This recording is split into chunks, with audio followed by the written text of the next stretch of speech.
What ways have you grown as a fighter since you appeared?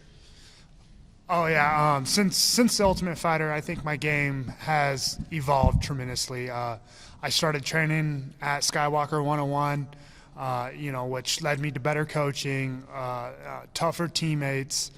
So I definitely think I'm light years better than what I was on the show, and I'm ready to showcase that this Friday. Awesome. And what excites you most about the matchup with Denis? The matchup with Denis, what excites me the most is his experience. He's such a dominant fighter and competitor with his background in Sambo and just his MMA record in general. He's just a tough competitor, and that's what excites me the most. So I'm excited to test myself with what he brings to the table.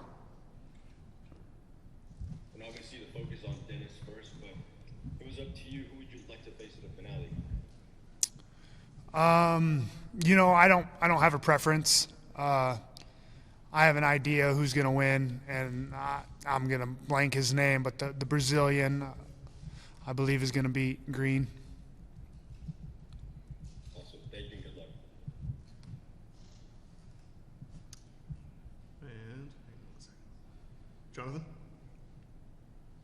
Hope I'm doing this in the right order. Jonathan, can you hear me?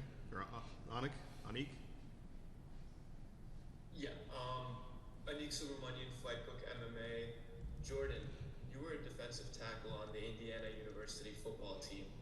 Did any of the techniques that you used in football translate into your MMA skills, and if so, which ones? Yeah, with playing college football at a high level, just the explosiveness from the football, playing football, transfers well to the MMA.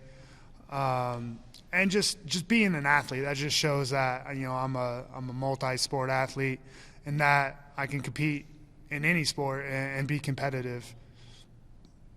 Awesome. Best of luck on Friday. Excited to see you.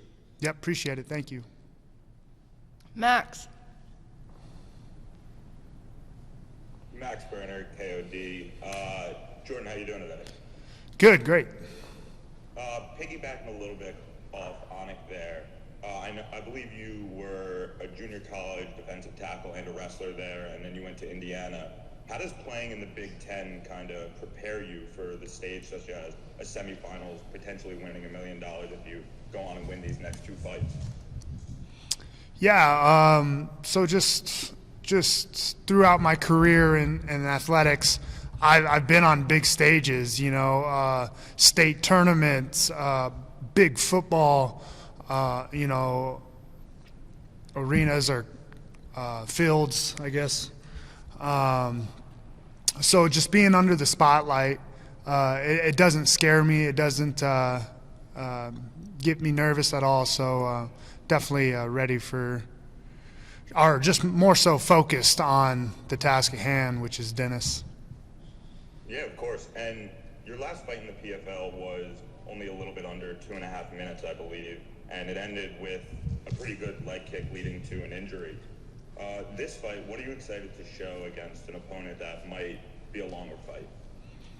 Right, Denis definitely brings a lot more experience to the table, and which I believe I'm gonna have to dig, deep into my toolbox, which I'm excited about. I get to show, essentially the world what I'm capable of, and that's real exciting for me.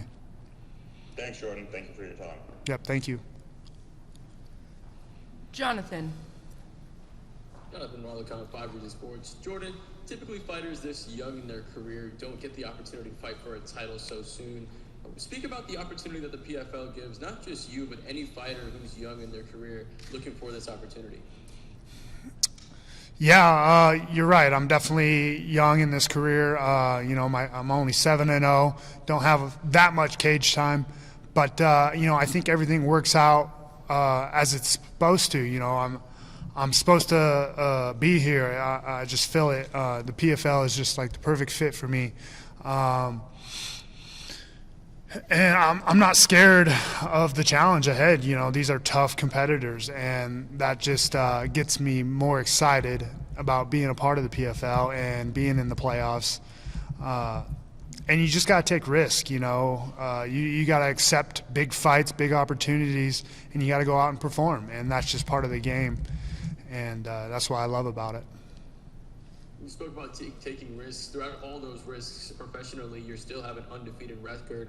What's the easiest thing and what's the hardest thing about having that undefeated record?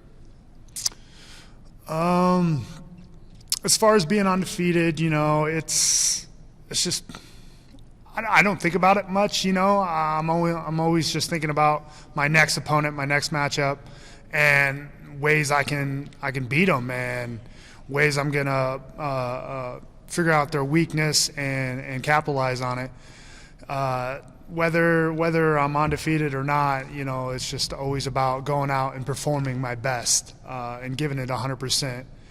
And the winning and losing will take care of itself. Last one for me. You spoke about trying to maybe do some scouting for the weaknesses. What are some holes that you see in your opponent's game that you'll maybe try to expose your next fight? Yeah, with Denis's style of fighting, you know, he's pretty diverse. You know, he's got a ton of submissions, a ton of knockouts, a ton of fights in general.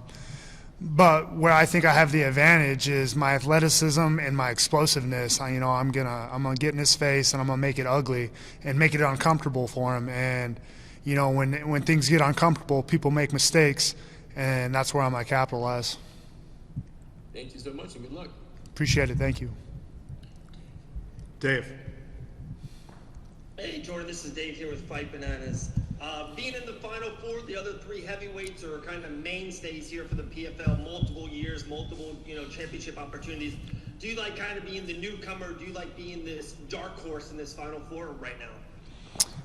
Absolutely. I love being the new guy, the dark horse, you said.